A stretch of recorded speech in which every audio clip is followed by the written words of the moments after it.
Good evening, folks.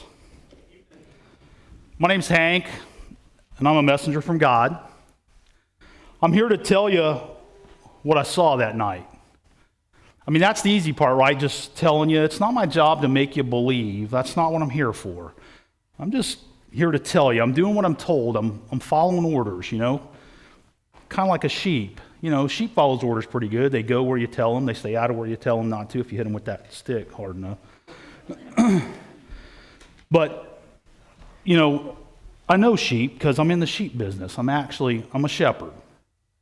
Now, I know some of y'all don't like us sheep guys. That's okay. To be honest with you, I don't much care for people. I mean, don't get me wrong. I got a family. I got friends. We're doing okay, but I was made to be a shepherd.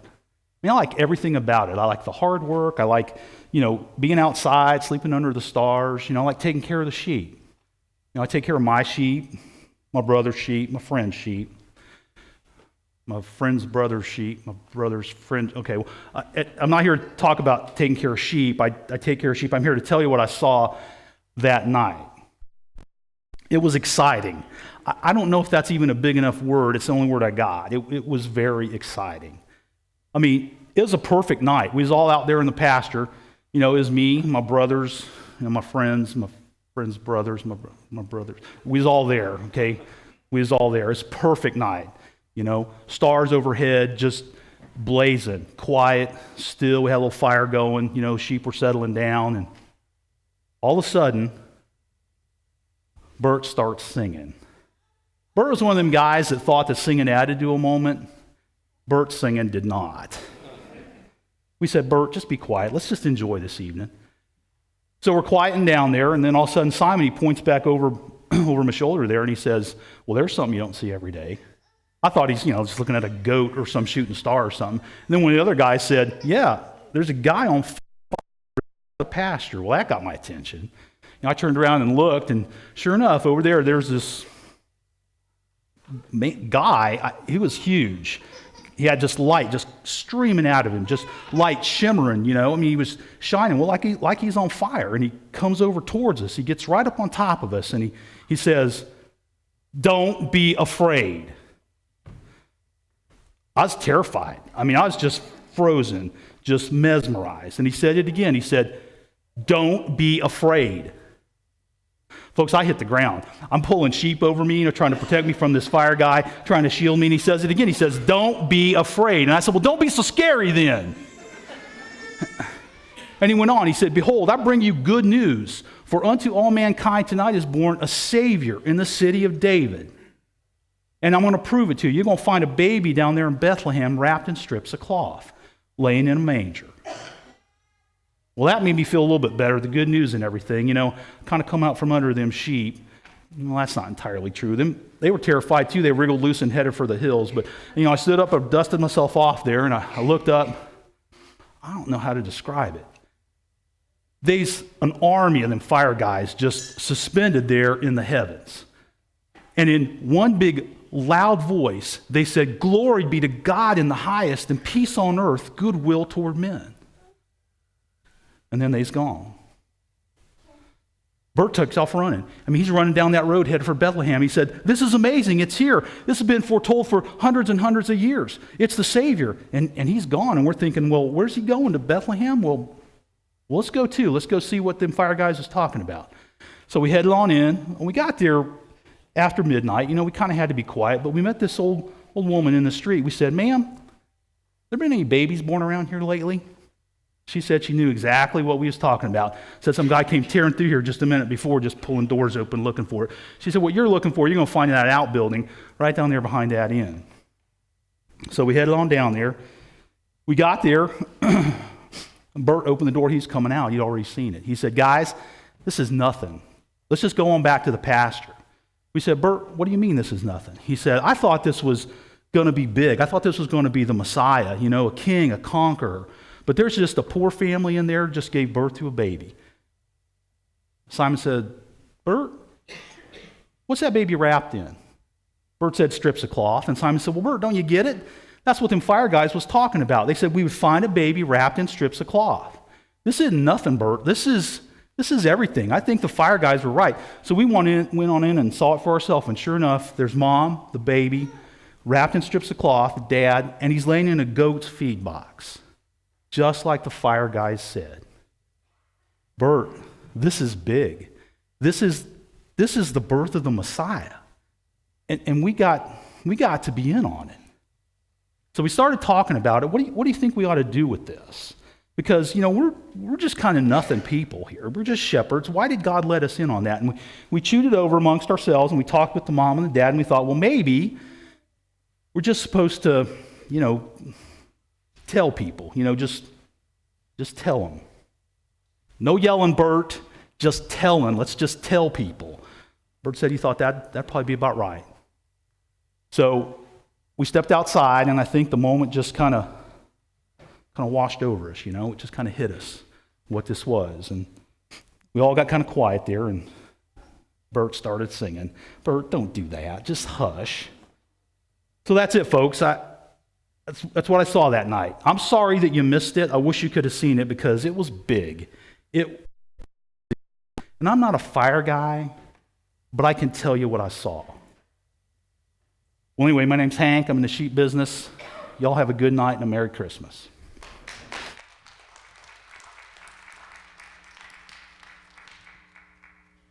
Well, good evening. We are so glad that you've joined us tonight on the 2019th anniversary of the coming of our Lord Jesus Christ. Now, if you're a first-time guest, I just want to say a special welcome to you. Thank you for being here, and we hope that by the time you leave here tonight, that two things will happen. Number one, that you will know who Jesus is, because we believe with all of our heart that he will change your life if he hasn't already. And the second thing we hope happens is that you'll have fun. Because the second thing we believe about Jesus is that following him is not just some boring grind where you have to abstain from a bunch of stuff. It's an exciting, although challenging, adventure. So we're going to kick it off tonight with some carols. So if you'd like, you can stand up, join in the celebration.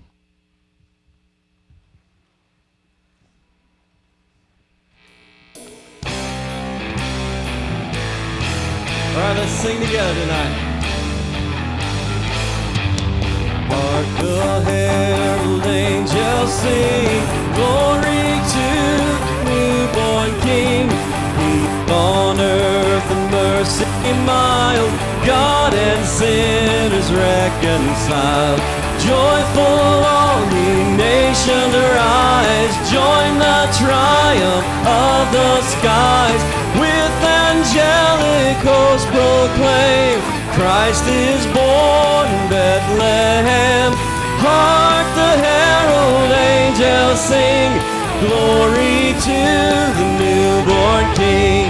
Mild he lays his glory by, born that man no more may die. Born to raise the sons of earth, born to give them second birth. Hail the heaven-born Prince of Peace, hail the Son of Righteousness. Light and life to all he brings, risen with healing in his wings. Hark the herald angels sing, glory to the newborn King.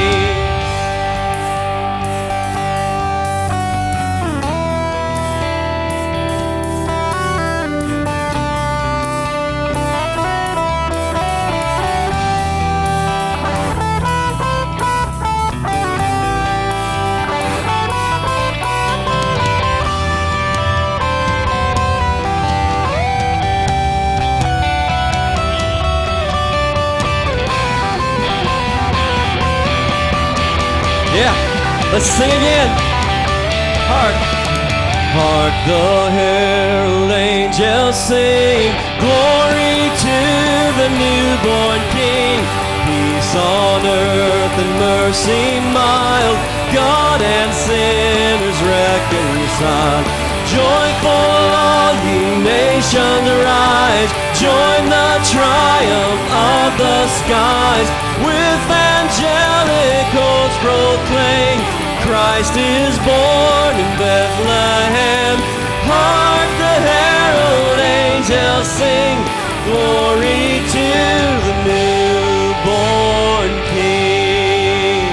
Amen.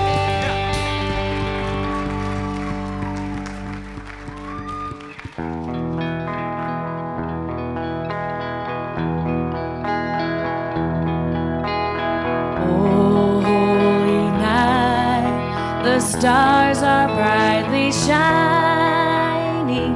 It is the night of our dear Savior's birth.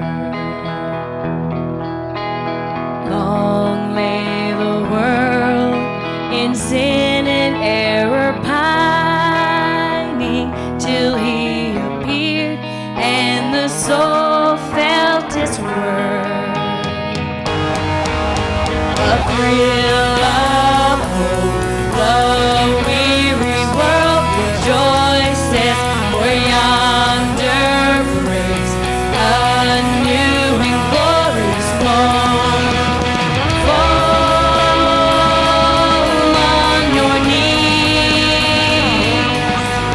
oh, hear the angel voices, oh, night divine, oh, night when Christ was born, oh, night, oh,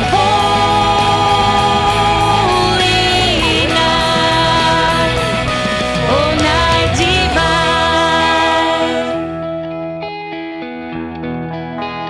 Truly He taught us to love one another. His law is love and His gospel is peace. Chains shall He break, for the slave is our brother, and in His name all oppression shall cease. Sweet hymns of joy in grateful chorus raise we. Let all within us praise His holy name. Christ is the Lord. Oh, praise His name forever. His power and glory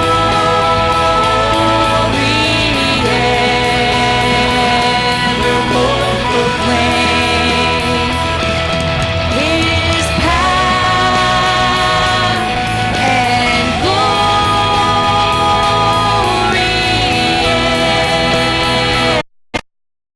proclaim.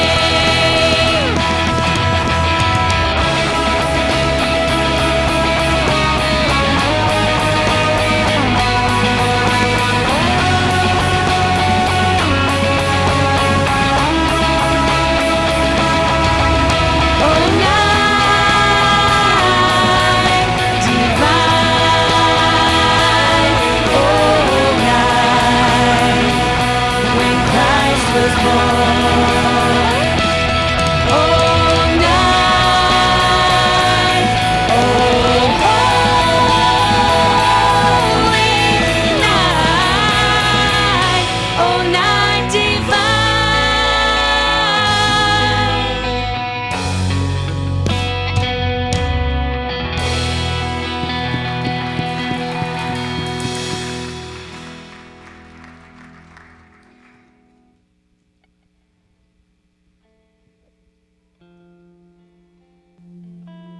The people walking in darkness have seen a great light.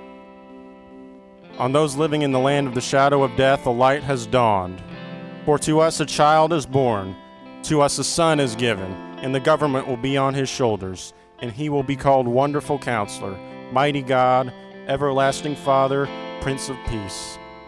Of the increase of His government and peace there will be no end. He will reign on David's throne and over His kingdom, establishing it and upholding it with righteousness and justice from that time on and forever. The zeal of the Lord Almighty will accomplish this. These words that I just read to you are the words of God spoken through Isaiah the prophet a few hundred years before the birth of Jesus. By the way, in the Bible, there's another name for Jesus, and it's Emmanuel, which means God is with us. Here we believe that Jesus is God, and he came down to earth and dwelt among us and sacrificed himself for us. He is the one who was foretold hundreds of years ago. And so fast forward to 2019 as we're all rushing around from place to place, just desperately in a scramble trying to find some joy and peace. There's a simple solution, and that's Jesus. The true meaning of Christmas is this: God promised to send us a rescuer, and he fulfilled that promise through his son Jesus, given to the entire world. It's the greatest Christmas present that anyone could ever receive, and that includes you. So we're going to sing a brand new song tonight, so if you'd like, you can join in.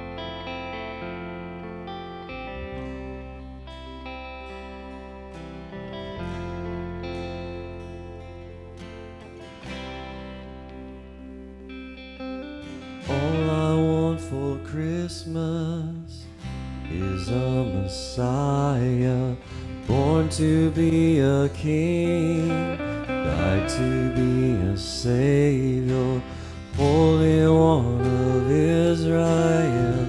Behold his majesty.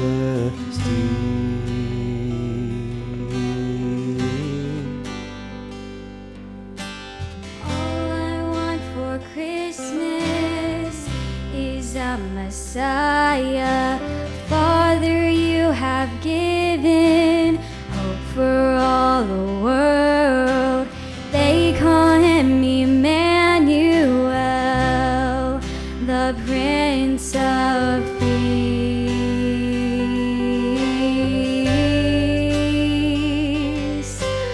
All I want for Christmas is a Messiah, born to be a king, died to be a Savior, Holy One of Israel. Behold his majesty.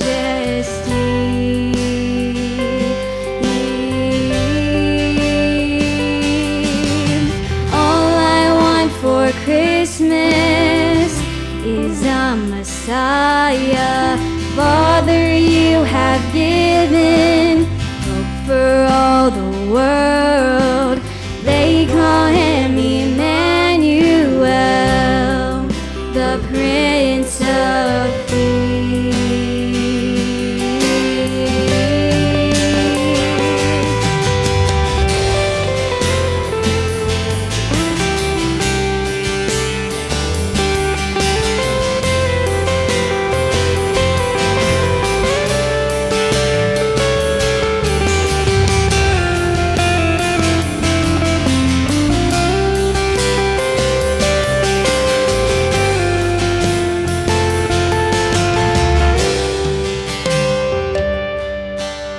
All I want for Christmas is a Messiah, born to be a king, died to be a Savior, Holy One of Israel.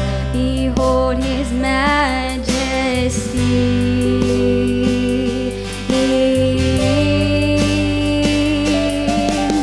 All I want for Christmas is a Messiah. Father, you have given hope for all the world. They call him Emmanuel, the Prince of Peace.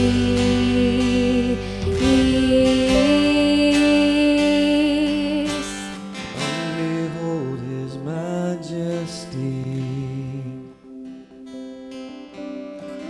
Behold his majesty. All I want for Christmas, Behold his majesty. born to be a king. Behold his majesty. Come behold his majesty. Died to be a savior. Come behold his majesty. Come behold his majesty. Emmanuel.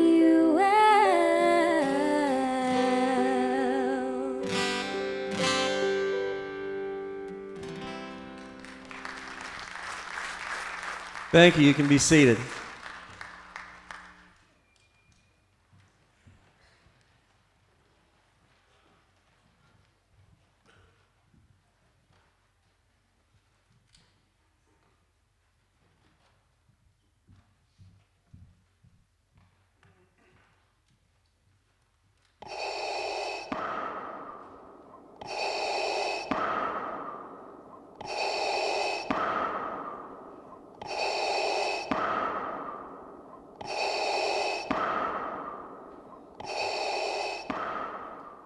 When some of these younger guys on our staff started talking to me about doing a Star Wars Christmas, they asked if I could do any impersonation, Chewbacca, Yoda, and my immediate response in my sarcastic tongue was, no, but I'm old, out of shape, and wheeze a lot, so I can do a good Darth Vader. And so welcome to Miami Valley Church. I am so glad. If you don't know, my name is Tim Cox. I am the pastor. This is my privilege of the 24th Christmas that I've got to celebrate as pastor of Miami Valley Church, and I have not been more excited about any of them than this one, because I believe God's going to do something incredible in your life. Hey, thanks so much. I appreciate that. It is just a joy to be able to share with you tonight. Now, I don't do any impersonation except my wheezing Darth Vader, but I understand this kind of got into a Chewbacca off last night, so I don't know if that's going to happen tonight, but I know we got one guy up in the balcony that does a Chewbacca.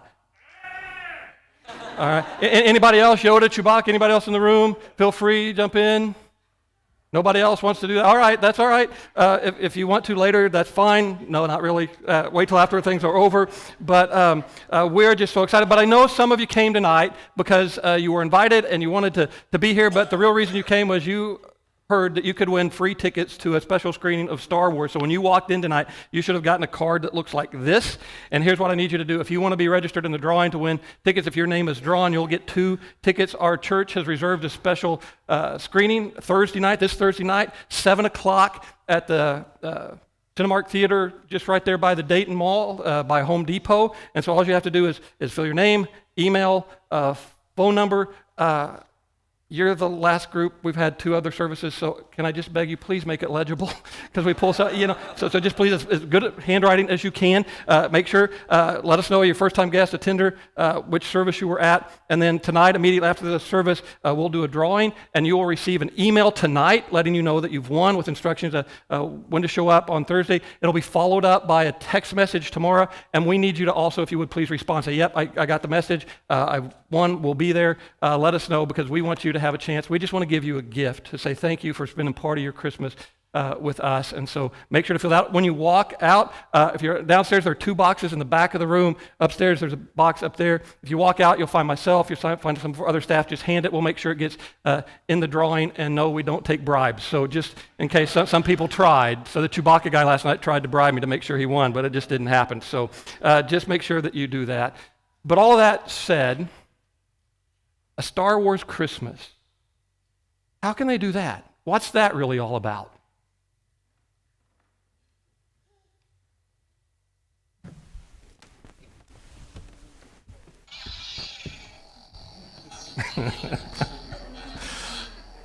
What's going on? It's me. Oh, hey, it's you. It's Pastor Wooldridge. Good to see you. I had no idea you were such a Star Wars fan. Pastor, I am a huge Trekkie. # calm down, Anakin. I mean, seriously, my middle initial is I. So check this out. Your middle initial is I. Yes. And I thought this was just a story, but your driver's license, he showed it to me. His driver's license reads Jed I. Wooldridge. That's right. Absolutely right. Yeah. And so I'm sure that serves you really well at the airport with the TSA agents and all the jokes. Why are you taking an airplane? Why not the Millennium Falcon? You know what? So all that kind of stuff that you got to put up with. But you're a huge fan, huh? I'm a huge fan. He got my Zanga. I got pics for days. Pics for days. So this is what? This is vacation? Yeah, that's me. This is you. Yep. All right. Okay. See for yourself. I'm a huge Star Wars fan. It looks like it. So you're traveling? That's right. Go like Disney? Is that where Yeah. you're? Oh, Yeah, there you are, have Disney. You have to go to Disney. So yeah. take any rides or anything? Oh, Beach vacation. Had to work in the beach. So you just- Absolutely. I mean, so you I've just- seen all 3 episodes at least 5 times. What'd you say? I've seen all 3 episodes at least 5 times. I'm a huge Star Wars fan. You realize that the one that just came out is episode 9? Episode 9? That doesn't even make sense. I've seen all 3. It pains me to ask you this question, but were you even alive when the first one came out? Was I even alive? I remember it like it was yesterday. Oh, really? Tell me about it. There I was, a young boy sitting in the audience, right? Okay. 64 ounces of surge right there with me. The place goes dark. Da, da, da, da, da, da, da. Star Wars Episode 1, The Phantom Menace. Number 1. Number 1, but that's not the first one. Sure it was. You start at 1. You would think, wouldn't you? But the first one that came out, that's now episode 4, A New Hope. Did you see that one? I have not, no. No, you haven't seen that one, but you're this huge... But I'm still a fan. But you're still a fan. I got it. So let me just kind of bring you up to speed, not to be rude, but the first one came out. I actually was alive when it came out. I'm that old. 1977, this film's released, Star Wars. And who would have known that like 42 years later, this thing's still this raging success? And the answer to that question is nobody. That the creator of the story, George Lucas, when it came out, he thought this thing was going to be a flop. He went to the extreme of showing it before it went out. He showed it to a group of Hollywood screenwriters, producers, movie makers. He showed it to them in advance, and only one person in the room, after it was over, thought it would work. Everybody else, Lucas will tell the story, would come up to him literally that day after they showed it, said, George, you made a huge mistake. Poor George, they would call him. Poor George. Why did you waste so much money doing this thing? The only guy in the room that thought this thing was going to be a success, a little movie maker called Steven Spielberg. And so he told him that, but Lucas didn't believe it. Lucas thought this thing was going to flop so much that when the premiere came out, he didn't stick around. He got on an airplane and flew to Hawaii. And he just didn't want to have to deal with what was going to happen. And while he's in Hawaii, the president of 20th Century Studios, Alan Ladd Jr., picked up the phone and called him and said, George, opening night was a huge success. He's like, that's sci-fi fans. They haven't had anything but dark movies, all this kind. They'll watch anything. Let's just wait a little while. And so a couple of days later, Ladd gets back on the phone and calls him in Hawaii again. And Lucas thinks he's just going to tell him this thing is over with. And he says, George, I need you to do this. I need you to turn on the TV. Look at the evening news. I need you to watch Walter Cronkite. You know Walter Cronkite, right? Yeah, absolutely. That was my dad's favorite running back. Hashtag sweetness. Yeah, no, not hashtag sweetness. Walter Cronkite is showing pictures from around the globe, including this one of people lined up and lines wrapped around movie theaters, people coming to see this Star Wars movie. And Lucas will say that it was at that moment that I thought maybe this thing in which I've invested so much, despite what everybody else thinks, is going to work.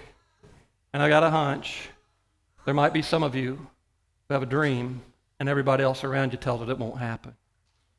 Don't give up on your dream. Just keep going. This has so much to teach us. But Star Wars isn't just a big hit. Star Wars is life. Hashtag Luke, I'm your father. Hashtag look to the stars for hope. That's my favorite hashtag so far, look to the stars for hope. Yeah, that's why we're here, right? Yeah, actually it is, but not maybe exactly the way you The think. big movie that came out this week? Yeah, no, it's not about looking to those stars for hope. It's looking to another place for hope, and we'll talk about hope in a minute. I'll just be honest. I saw the original all those years ago when it came out, and it didn't captivate me, and so I didn't become a fan. But in watching the original, I came to a conclusion, and I think, friends, that the entire Star Wars saga can be summed up this way. The entire Star Wars saga is the story about how one family screws up an entire universe and then goes looking for hope and redemption. And that's a very familiar story that we ought to know and that we ought to understand. Yeah, and people who mess things up, they are in need of hope. They're in desperate need of hope. Desperate need of hope. I don't know if you've been paying attention this year. This is going to come up with maybe the only spoiler alert if you haven't seen the movie. This has nothing to do with the movie. But this Christmas season, I've been captivated by the child. The child. Baby Yoda. have you paid attention to Baby Yoda? He is everywhere. And I've been captivated by Baby Yoda. And did you know that The Mandalorian, where Baby Yoda appears, this creature, it has overtaken Stranger Things as the #1 streamed show ever? The popularity is growing, and Baby Yoda's popularity is growing, and I'm afraid that maybe this Christmas, Baby Yoda is more popular than Baby Jesus. Yeah, that's right. So popular that you can't even buy the toys for him. You have to pre-order them. I'm not buying that either. I think this is just part of the Star Wars brand. However, make much money for Disney, this will. Ooh, hashtag nice Yoda talk. Yeah, I'm trying. But did you know that I'm not buying that Baby Yoda toys couldn't have been available? You know what? Here's why. When the first movie came out, Lucas had gone in February to New York City to the National Toy Show, and he was looking for a toy company to make Star Wars toys. He visited every major toy company at the show. He visited every minor toy company at the show, and they all told him, no, this thing's going to be a flop. And so when this thing became a success, Lucas had gone, at the last person he met with at the toy store, was the only person in the booth, was a sales rep. The rest of the executives have gone. He showed the trailer to the sales rep, and the sales rep said, yeah, I think that my boss would do this, but I think you need to come to our factory, and you need to do it immediately. Lucas got on a plane and flew to this little town called Cincinnati, Ohio, and visited a toy company called Keener Toy Company. And walked in and showed the trailer to the CEO of Keener Toy Company, who says that he did business by the goosebump factor. That if things put goosebumps on his arms, he would do business. And the Star Wars trailer put goosebumps on his arms. So he signed an exclusive contract. By the way, Lucas is brilliant, if you didn't know that. 20th Century Studios came to him and said, hey, this thing's probably not going to work, so we need you to take less of a salary than what you were going to get for the movie, the first movie. And he's like, okay, one way I'll do that. I want exclusive rights for all toys sold for this movie and any sequels that will come out. Pretty smart move. But he goes to Keener Toy Company, and the thing becomes such a success that they can't get the toys available. What everybody wants is action figures, right? And so one of the marketing guys at Keener Toy Company comes up with this idea, let's pre-sell it. Let's pre-sell it. And they come up with this, the Star Wars Early Bird Certificate Package. It became known as the empty cardboard box that you wanted for Christmas, because inside of it were 4 pretty tacky stickers, a jigsaw puzzle, and a return mail postcard that simply said, put your name, address, mail it back, and we promise you will get your action figures somewhere between February and June next year. And you could buy it locally in Cincinnati for somewhere between $7.99 and $12.99, but you had to look hard because no major retailer wanted to sell it. But worldwide, they sold 500,000 of these empty cardboard boxes that everybody wanted for Christmas, because there's this sense that this movie registers inside of us. It's our longing that maybe I've screwed up, but maybe indeed there is hope. Yeah, there's Baby Yoda. There's all these heroes to look for, but how do we determine what's the real story? What's the real story?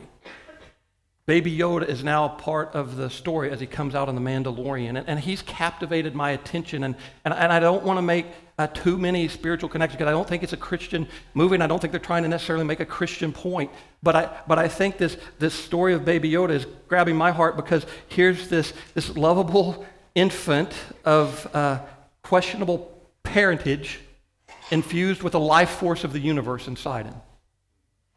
And he's captivating everybody's attention. Here's the spoiler alert. If you haven't seen the latest episode of Mandalorian, Baby Yoda's in danger. One of my friends sent me this, Amber Alert, child abducted and taken.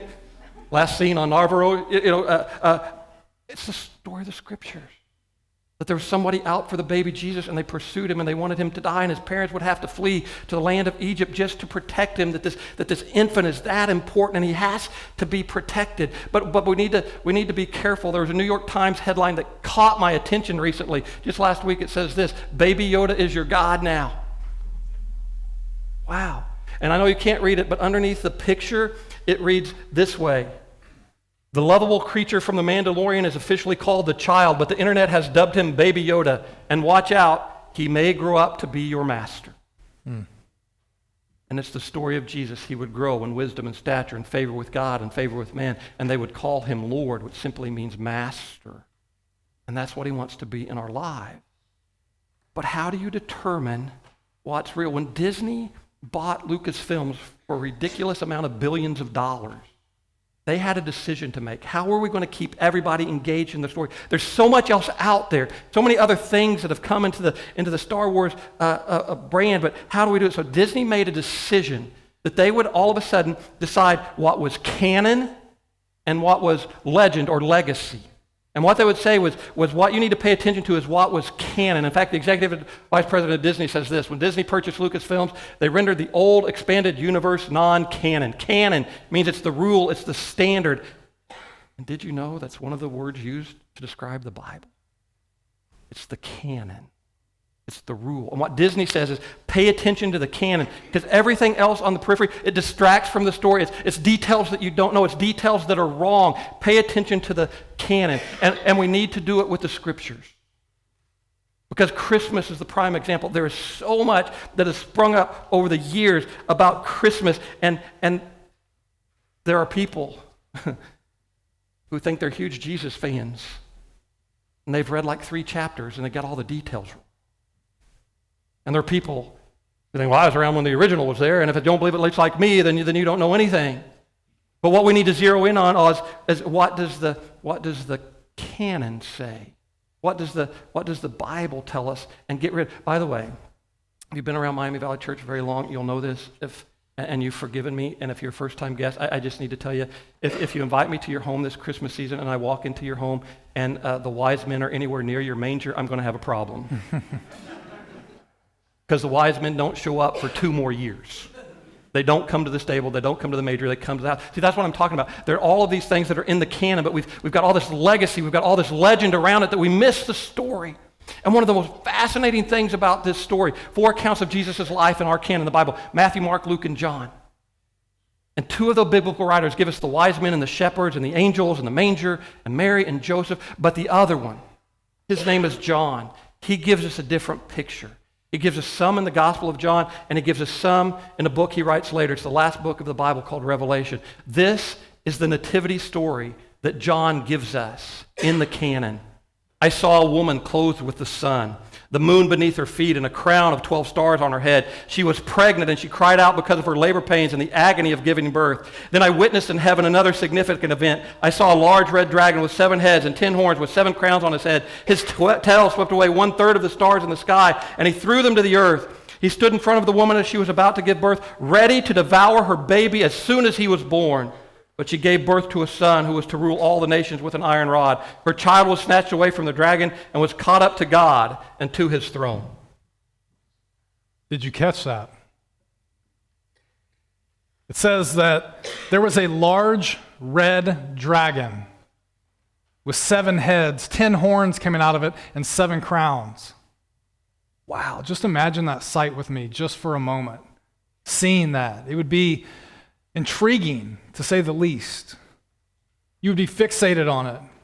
And it says here that dragon was getting ready to devour the son who was to rule all the nations. Just think about that picture for a moment. It would captivate you. But I believe that God wants us to take our sight off of that and focus on that last sentence that says, there is one who is on the throne. There is one who's on the throne that is in charge. He is in command. Nothing rattles him. Nothing catches him by surprise. This dragon with 7 heads and 10 horns and 7 crowns, it would be something to gaze at, but he wants us not to focus on the situation that we're in, but that he is on the throne. I don't know where you're at tonight. I don't know the situation that you're walking through. Maybe it's an addiction. Maybe it's that thing that you just keep going back to over and over again. I'm going to give it up this time, and you find yourself right back in it. I don't know if it's Christmas time, and this will be the first year without that loved one. How am I going to get through this time? It's going to be another holiday where I'm spending it alone. I don't know your situation. Maybe it's a divorce that you're going through. And it's Christmas time and you're wondering who is going to get the kids Christmas morning. Maybe it was this week when your boss called you into the office and here you were thinking that you were going to get a bonus or a nice Christmas gift, and instead he tells you, I'm sorry, but we're going to have to let you go. I don't know the situation you're walking through. Maybe it's the doctor's appointment that you and your husband went to earlier this week. And you walked in so excited, just so anxious to hear how your baby has been growing. And the doctor walks in the room and he simply says to you, I am sorry, but you have lost another child in the early stages of pregnancy. I don't know the situation that you're in, but I do know that there is one who is on the throne. He knows everything you're walking through. He's not caught off guard by the thing that's in front of you that literally is about to take the life out of you. This situation that you're walking through, you feel so isolated, so alone, you don't know how you're going to get through it, and all you can see is that thing in front of you. But I want you to change your focus tonight from that to the one who is on the throne. Yes. The one who has everything in control, the one who is never rattled, he is never caught by surprise. Where are you looking tonight? Where are you looking for hope when you're in this season of life, when everything just seems messed up, when everything seems to be crumbling around you? Where do you look for hope? Revelation 12:7 says, then there was a war in heaven. Wow. A real Star Wars. We get to actually read it here. It's this cosmic battle that's going on against this dragon and his angels and angels fighting against him. A real Star Wars. But watch this. Revelation 12:8 says, the dragon lost the battle. And he and his angels were forced out of heaven. This great dragon, the ancient serpent called the devil or Satan, the one deceiving the whole world, was thrown down to the earth with all his angels. A real Star Wars, a war that took place in the heavens. We get to read all about it. You know what the best part is about Star Wars from the perspective of a fanatic like myself? The best part about Star Wars from the perspective of a fanatic like myself is it can never end. It can go this way, it can go that way, it can go sideways, it can go alternate universes, you name it. They can just keep producing these things and it just keeps going and going and going and going. You know what the best part about Star Wars is from the perspective of a movie studio? It can go on forever. It can go this way, it can go that way, it can go sideways, alternate universes, you name it, and it just keeps going and going, generating revenue over and over again. But you know what the greatest part about my life, your life, our lives here on this very earth? This very time that God has placed us on this earth just for this short, brief period of time. You know what the greatest part about that is? Is we know the beginning and we know the ending to our story. We don't have to keep tuning in to maybe find out what the end is going to be with these Star Wars movies that just keep leaving you hanging, wondering how it's going to end. We know the beginning and the ending. It says, the dragon lost the battle. The dragon lost the battle. Where do you look tonight for hope? Because wherever you look tonight for hope, be very careful. That will likely become your God. And our canon tells us there's a beginning, God creating the universe. There's an ending when Jesus comes back not as a child, but as the King of Kings and the Lord of Lords, and there will be another battle. Marketing and branding fascinate me and intrigue me. And just as Pastor said that the story can go all kinds of ways, I'm watching ESPN the day after the movie is released, which, if you didn't know, I'm sure you do, is a Disney-owned company. And at the bottom of the sports scroll from Disney comes this about the movie. The saga will end, but the story will live forever. And don't worry, the story will live forever. Caught my mind, and I thought maybe because we know our story, because we know our canon, I'd put it this way. This life will end, but you will live forever. The scriptures tell us that you are not a physical being with a spiritual nature. You are a spiritual being with a physical body, and that you will live forever. In the scripture, our canon is abundantly clear. You will spend eternity in one of two places. In a place separated from God called hell, or in a place with God and in his presence for eternity in a place called heaven. And the choice is yours. How you get there is very simple. It's where you put your hope. And this canon, our Bible tells us that the hope of the world, his name is Jesus. Have you put your hope in Jesus tonight? Are you looking to him for this? The marketing continued. I love this thing. The day after the movie comes out, it says, let the final battle begin. And some of you are like, hey, Tim, if there's really a final battle, I don't know how to be prepared for it. I'm telling you that there's a battle that's coming. The scripture in one place refers to it as a battle called Armageddon, where the dragon that has been thrown out of heaven and put to the earth and those that follow him, he has one purpose on planet earth, and it's very simply this. Jesus said what it was. His purpose is to steal, kill, and destroy. To steal your eternity, to kill your identity, and to destroy your productivity. But Jesus said, I've come that you might have life. And when the final battle takes place, the enemy, the deceiver, the liar, the Satan, he will be cast into a place and bound for all of eternity. But that battle is coming, and Jesus has already won it because that war took place in the heavens. And I just need you to know, my friends, whatever you're going through tonight, you are not fighting for victory. You are fighting from victory because Jesus has already won the victory for you. Amen. He was born to be a king, died to be a savior. And instead of an empty cardboard box under your tree this Christmas, I think the gift that everybody really ought to long for, the place where there is truly hope, is an empty tomb. Because he died. He lived a life of perfection. He died a death on a cross, and he rose from the dead. Are you prepared for that battle? Movie's released. I'm just paying attention, and so I apologize for this next picture. It's a screenshot from my phone. It was a rolling background, so I tried several times to get a good picture of it, and this is it. It's really the lightsaber fight that's going on. But I love this. It says, "The Rise of Skywalker. Nothing can prepare you for the end. But when it comes to your eternity, you can be prepared for the end." Here's what John has to say one more time.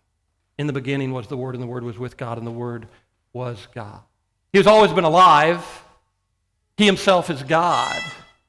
Everything was created through him. Not one thing that exists, nothing that exists, not one thing came into existence without him. Eternal life is in him, and his life gives light to the whole human race. His life is the light that shines through the darkness. And even though he created the world did not recognize him when it came. Even in his own land and among his own people, he was not accepted. He was not well received. But to those who did receive him, to them, he gave the right to be called the children of God. All they had to do was believe in his name, to trust him to save them. All those who believe in him are reborn. It's not a physical rebirth according to human passion or plan. It's a spiritual rebirth according to the will of God. So Jesus, the Word, became flesh and blood, moved into the neighborhood, and made his dwelling among us. And we gazed upon his glory as if the only begotten Son of God, full of grace and truth. And out of his fullness, we receive grace upon grace upon grace. That is to say, one generous gift after another, after another, after another. The basics we got from Moses, but this exuberant giving and receiving, this endless knowing and understanding, this abiding peace, this abounding joy, this glorious hope, all this comes through Jesus alone. Amen. And the scripture says, you confess with your mouth that Jesus is Lord and believe in your heart God raised him from the dead, you will be saved. What's that look like? The first one, now dubbed Episode 4. By the way, don't you love how they've called it A New Hope? Fascinating. The first one. There's this scene where Luke and C-3PO and R2-D2 are trying to find Obi-Wan, and the Sand People are about to capture them, and Obi-Wan gets them and takes them, and R2-D2 shows the hologram of Princess Leia. You remember? Listen to what she has to say. Now let's see if we can't figure out what you are, my little friend, and where you come from. I saw part of the message. I seem to have found it. General Kenobi, years ago you served my father in the Clone Wars. Now he begs you to help him in his struggle against the Empire. I regret that I am unable to present my father's request to you in person, but my ship has fallen under attack, and I'm afraid my mission to bring you to Alderaan has failed. I have placed information vital to the survival of the rebellion into the memory systems of this R2 unit. My father will know how to retrieve it. You must see this droid safely delivered to him on Alderaan. This is our most desperate hour. Help me, Obi-Wan Kenobi. You're my only hope.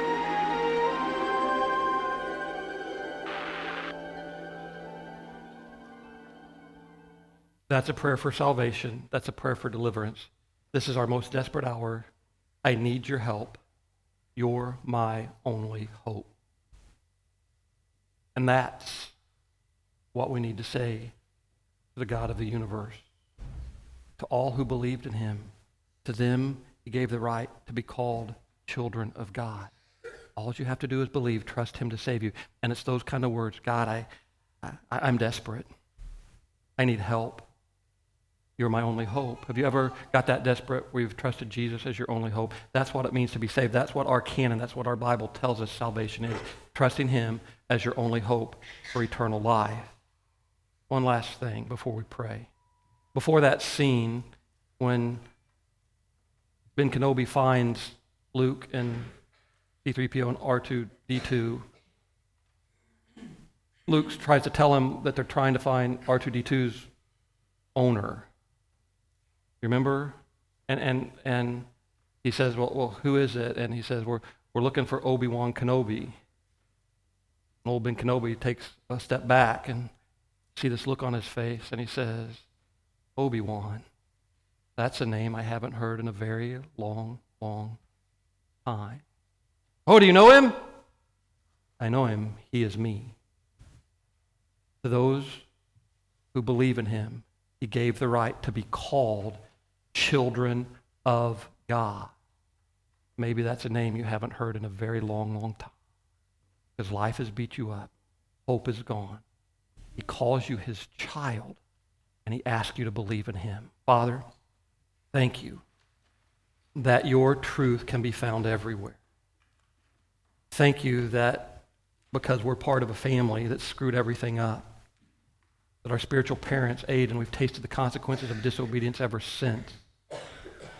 Thank you that you offer us hope through Jesus Christ, that a battle was won in the stars, that we don't fight for victory, we fight from victory. So God, I pray right now for the one who's never said yes to Jesus, whether they're watching online or they're in this room. God, I pray that they would come to the place where they would understand they are desperate at a most desperate hour, they need help, and they call out to you as their only hope.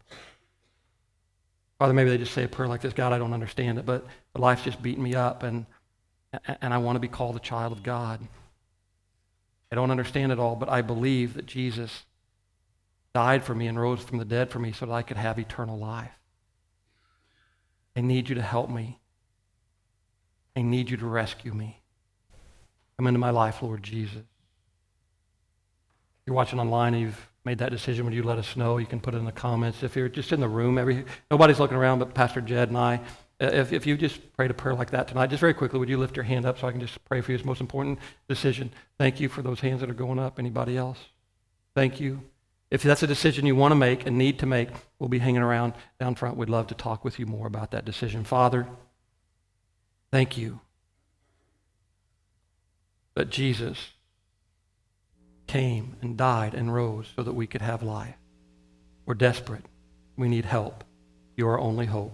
In Jesus' name I pray. Amen.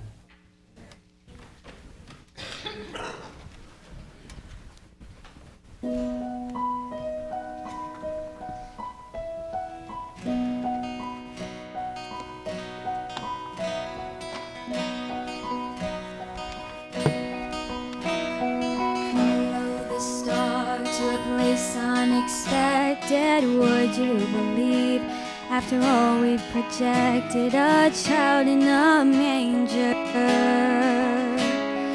Lowly and small, the weakest of all, unlikeliest hero, wrapped in his mother's shawl, just a child. Is this who we waited for? How many kings stepped down from their thrones, and how many lords have abandoned their homes, and how many greats have become the least from me? How many gods have poured out their hearts to romance a world that's been torn all apart? And how many fathers gave up their sons for me? Bringing our gifts for the newborn Savior, all that we have, whether costly or meek, because we believe. Gold for his honor and frankincense for his pleasure, and myrrh for the cross he'll suffer. Do you believe? Is this who we waited for? How many kings stepped down from their thrones, and how many lords have abandoned their homes, and how many greats have become the least from me? And how many gods have poured out their hearts to romance a world that's been torn all apart? And how many fathers gave up their sons for me? Only one did that for me.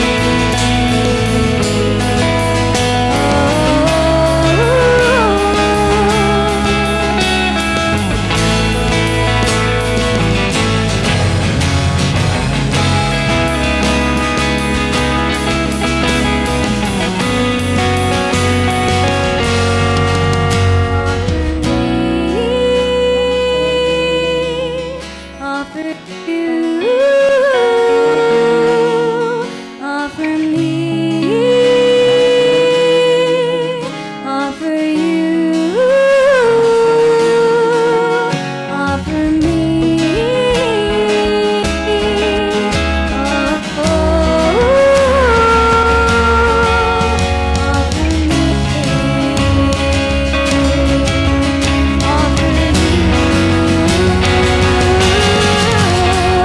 and how many kings stepped down from their thrones, how many lords have abandoned their homes, and how many greats have become the least for me? And how many gods have poured out their hearts to romance a world that's been torn all apart? And how many fathers gave up their sons for me? Only one did that for me.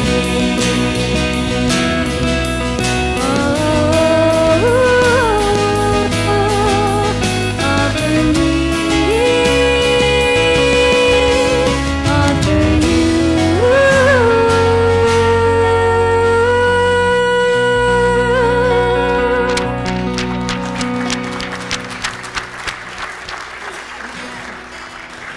all for you. All for you. All for you.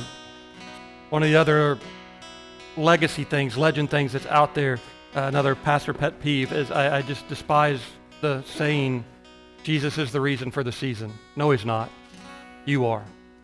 He was perfectly fine in heaven, where angels bowed down and worshiped him. You are the reason he left heaven and came to planet Earth.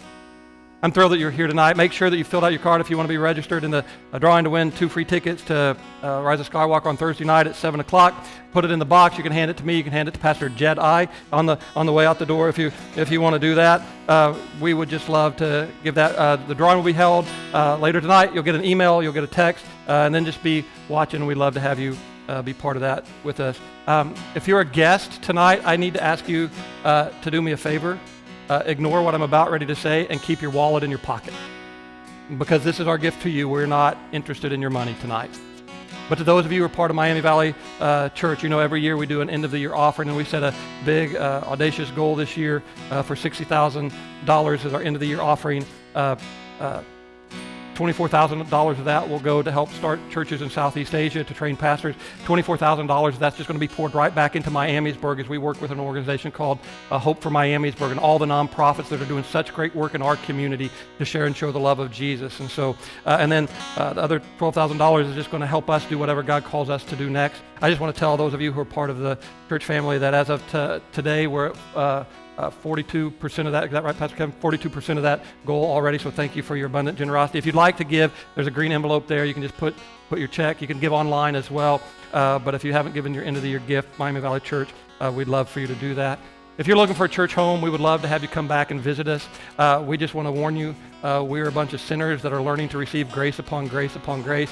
And the good news for you is that the pastor is one of the sinners too, and we're just appreciative of the grace that God gives us. If you'd like to come back, I'm going to invite you to come back the first Sunday of January. Pastor Wooldridge and I are starting a new series.